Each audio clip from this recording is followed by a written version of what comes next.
President of SPD, Ms. Ong Tun Hui, distinguished guests, ladies and gentlemen, I'm very happy to join all of you this evening to celebrate SPD's 60th anniversary. Truly, there is much to give thanks and be grateful for, because it's 6 decades of helping persons with disabilities, supporting their families, and shaping Singapore into a more inclusive society. So thank you everyone for doing your part and being here tonight to celebrate this remarkable milestone.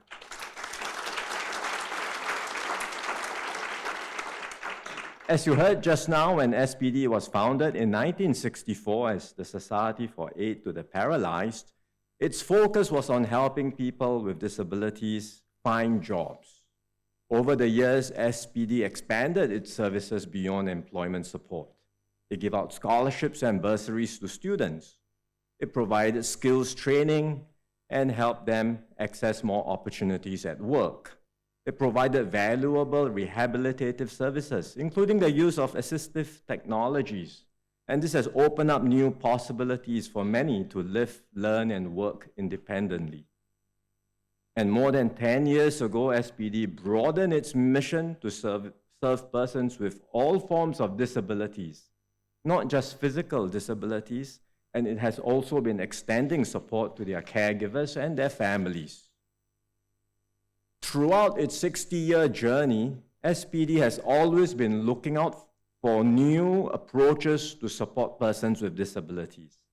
A good example is how it piloted the first Enabling Services Hub, serving persons with disabilities living in Bedok and Tampines.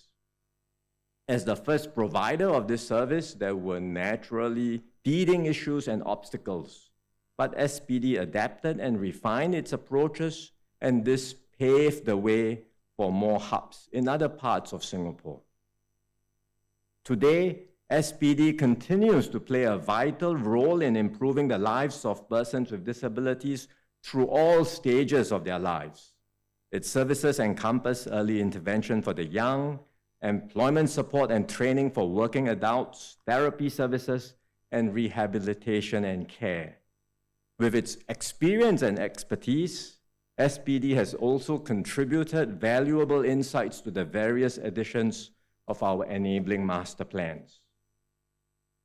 Throughout the last 60 years, SPD has touched many lives. One example is Aulia Wa'afini. I just met her outside this room before entering, and she will be performing with her peers later tonight, so you can watch out for her. She has spina bifida, and when she grew up, she was not able to walk. But with the dedication of the early intervention educators and therapists and the support from SPD, she has made significant progress in her motor skills. She can walk now. She's able to move independently. She's now attending preschool and continues to be supported by SPD's early intervention educators as they prepare for her transition to primary school.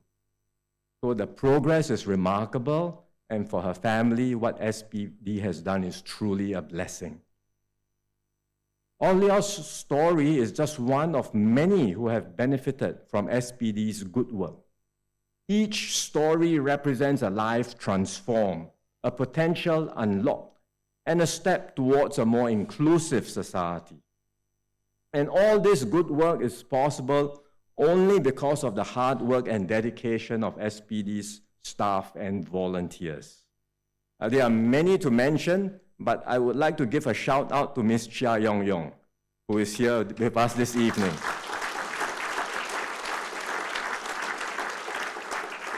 She has served with SPD since 2004. She's a recipient of SPD's bursary support during her university days, and she has chosen to pay it forward with her many contributions to SPD and, of course, to our wider community. I got to know her better when she served as a nominated member of Parliament, and when she was there, she was truly a passionate voice and advocate for people with disabilities.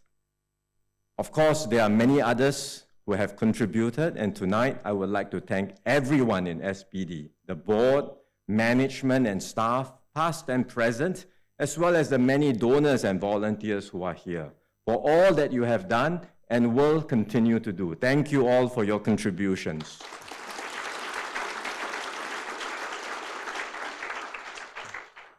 Working together, we are building a more inclusive Singapore. We have achieved much over the years, and our society has become kinder, more gracious, more inclusive, more understanding. But we all know that there is still more to be done. Under the Enabling Master Plan, we have various work streams. MSF is overseeing them. SPS Eric Chua has been busy at work across these different work streams. But tonight, I just briefly touch on 3 areas which we hope to do more. First, we want to provide more timely support for children with disabilities. That's why we are increasing the number of spaces in government-funded early intervention programs. We are also training more educators and looking at ways to make this an attractive career for those who have a passion in helping children with developmental needs. We are working with social service agencies and special education or SPED schools to uplift the capabilities of our SPED educators. This means more opportunities for them to deepen their professional skills and exchange ideas and best practices. We are also developing a leadership program to develop future leaders in this area. And we want to better equip parents with the knowledge and skills to provide early intervention support at home. And that's why we have recently launched a pilot training program for caregivers of 2 to 3-year-olds with developmental needs. We will learn from this pilot and see how we can scale this up further. So first priority is for children when they're at a young age, how we can provide early intervention and timely support. Second, we are doing more and want to do more to prepare SPED school graduates for the transition after they leave school, especially those with the potential to work and live more independent lives. Currently, most of our SPED schools cater for students up to 18 years, but we all know it can be difficult for them to find a job after school. And we are looking at how we can help them continue their education even after 18, while enabling those who can work to make a smoother transition to the workforce. At the same time, we are doing more on the employer front. There is now greater awareness amongst employers about inclusive hiring, and the government is also supporting employers through various grants and recognition. Through these collective efforts, the employment rate of persons with disabilities has increased from about 28% 5 years ago to 33% today.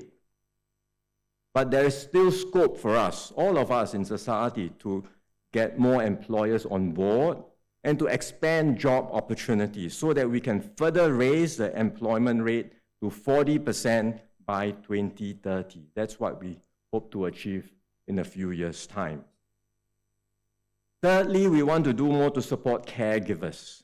With our aging population and smaller families, the pressure on caregivers will increase. It can be challenging for them to juggle day-to-day care and at the same time to plan for the future. Caregivers will have to prepare for changing needs as they and their loved ones with disabilities grow older. Many will have concerns about what will happen to their loved ones with disabilities when they are no longer able to care for them. In the past, when we had larger families, the burden of care could still be shared amongst others within the family. But it's harder to do so these days when family sizes are smaller.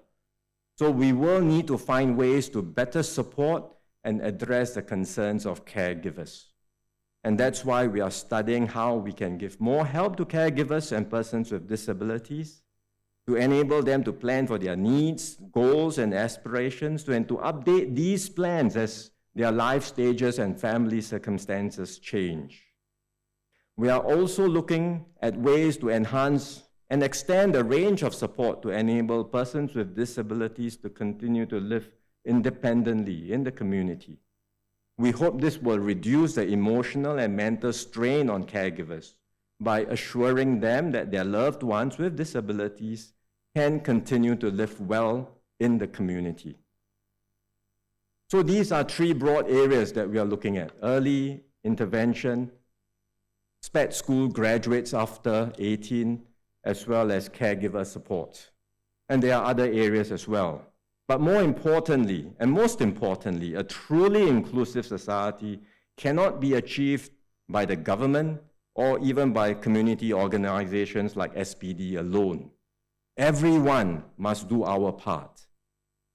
Last year, I attended an event where a wheelchair user came to me and she spoke to me and said, did you notice that there is no ramp access in the exhibition space? I looked around and truly, there wasn't ramp access.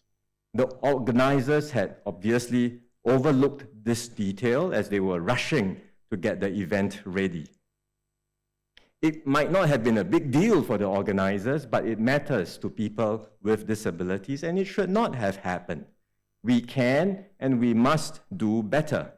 It is only with greater empathy and attentiveness to the lived experiences of persons with disabilities that we can move forward as an inclusive society. After all, it was empathy that motivated the creation of SPD. SPD was formed 60 years ago in response to a moving speech by Ms. Paulette Leanings, who had cerebral palsy. In her speech, she said, and I quote, "We are all fellow travelers on the road of life, and we have to learn to accept each other no matter what we may be, colored, blind, or palsy." Her speech so moved the members of the Singapore Rotary Club that it spurred them to establish the Society for the Aid to the Paralyzed, which later became SPD. So thank you, SPD, once again, for your many contributions in helping all travelers along this road of life. Thank you, everyone, for supporting SPD and this deserving cause. Together, let us build a society that embraces everyone as respected and valued members of our society, a society and a Singapore where we can all realize our dreams and be the best possible versions of ourselves. Thank you very much.